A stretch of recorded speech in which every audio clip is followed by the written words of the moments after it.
Con la trova por acá por Radio Cimarrona, www.radiocimarrona.com, una radio del espacio de comunicación insular, espacio insular. Y bueno, estamos ya hace un momentito en la segunda hora del programa. Reitero nuestros saludos para todos los amigos, las amigas que están en conexión con Trovando. Canciones de esperanza y solidaridad para juntos y juntas construir el buen vivir. En la segunda hora aprovechamos para hacer unos comentarios. Bueno, reitero en el Día de la Amistad, de la solidaridad, ¿m? Y del amor también. Para todos los amigos, felicitarla a todos y a todas en este día. Que el amor se multiplique en sus familias y por la humanidad. Todos estos días hemos estado observando toda esta retórica de los Estados Unidos, terrorismo y todos los epítetos que puedan existir, que están siendo lanzados contra Cuba. Y no solamente son epítetos, no solamente es esta retórica, todo este discurso de odio, de racismo, de xenofobia que expresa el presidente Donald Trump contra Cuba. Él lo expresó en el marco de esa retórica, en el marco de esa estrategia de querer desprestigiar procesos soberanos que se dan en nuestra América y en el mundo. Porque este presidente se ha constituido en la policía del mundo. Se ha constituido en la policía del mundo. Es decir, hay que hacer lo que a él y a los americanos le venga en gana. Si hay que ir por tierras raras que están dotadas de metales preciosos que pueden ser de utilidad para la gran industria norteamericana, pues vamos hacia ahí y comenzamos ese proceso de ablandamiento, desprestigiando y lanzando todos estos discursos, toda esta retórica violenta contra esos países, encasillándolo en la palabra favorita de los americanos, que forma parte de la doctrina Monroe. Terrorismo. Son terroristas. El protagonismo de la doctrina Monroe es esa. Crear una gran atmósfera violenta para luego ir, para cuando vayan ablandando y ya no se aguante más el acoso, pues ir y negociar, supuestamente entre comillas negociar, que es lo que han hecho con Venezuela y que el liderazgo venezolano ha caído en eso. Yo lo había dicho hace un tiempo. Me dice un amigo que ojalá no sea así y que ojalá lo que ocurre en Venezuela forma parte de una estrategia de los remanentes del chavismo. Bueno, esperemos que sea así. Las modificaciones constitucionales que se están dando que se han dado en Venezuela, adecuando a los intereses norteamericanos todo el tema de la ley petrolera que es el sostén de Venezuela, el petróleo. Sin petróleo Venezuela no es nada, porque no se han dedicado a promover otras cosas, no se han dedicado a promover el turismo, a desarrollar el turismo, no se han propuesto desarrollar la gran industria, no se han propuesto.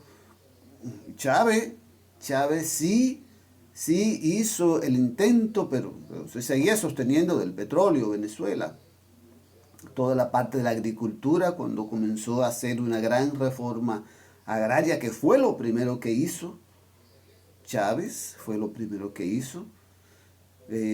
Toda esa tierra improductiva que no estaba siendo producida, pero que estaban en manos, habían sido robadas por las grandes familias venezolanas, esas familias poderosas.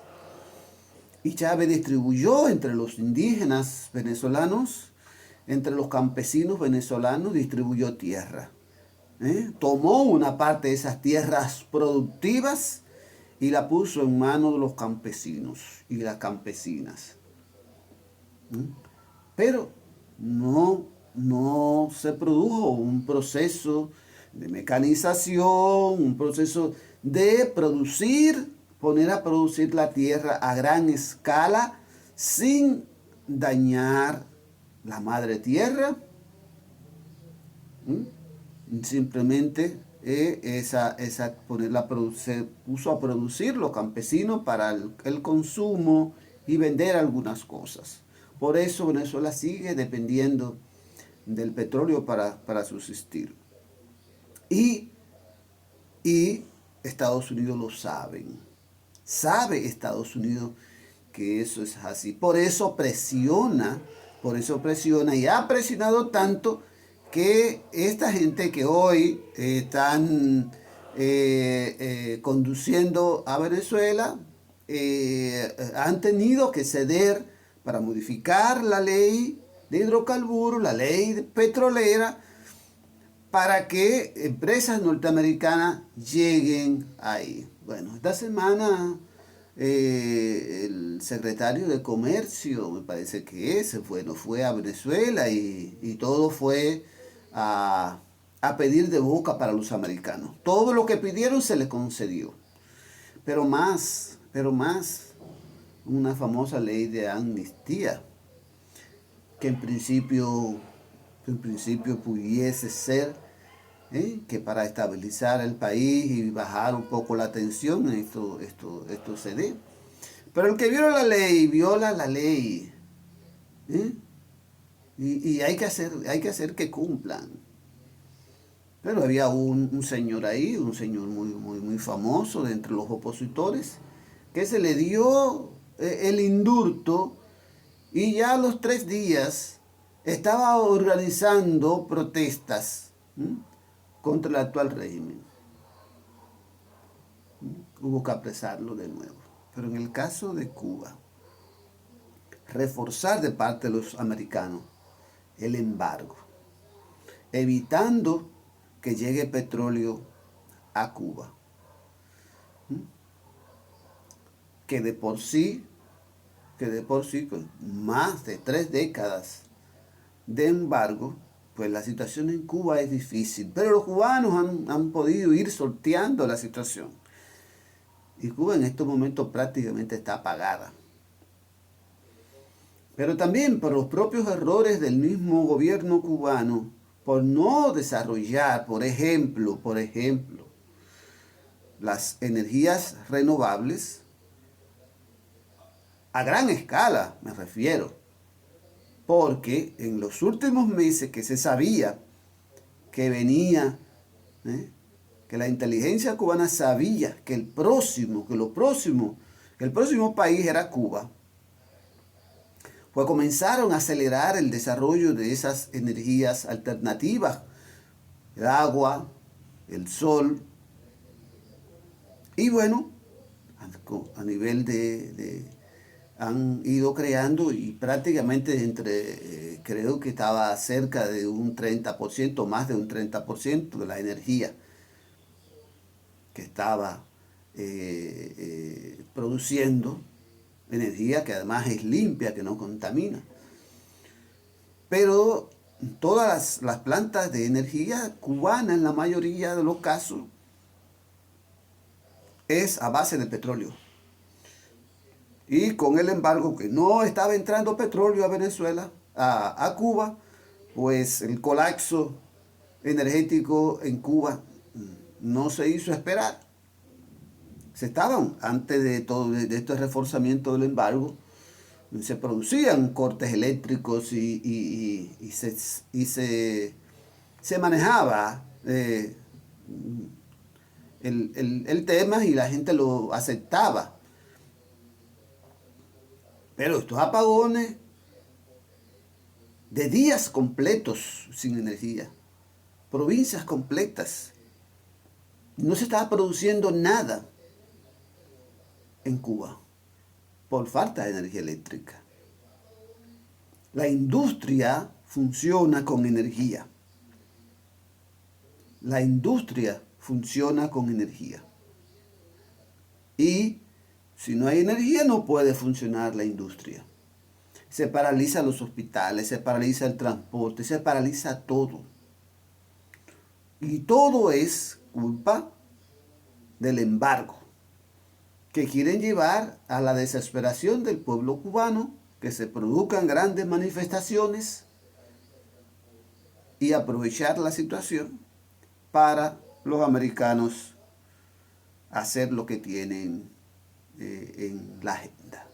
Intervenir militarmente o con sicarios, con la industria de los ejércitos privados, mandar allá, como lo hicieron, lo hicieron en otras ocasiones en Cuba.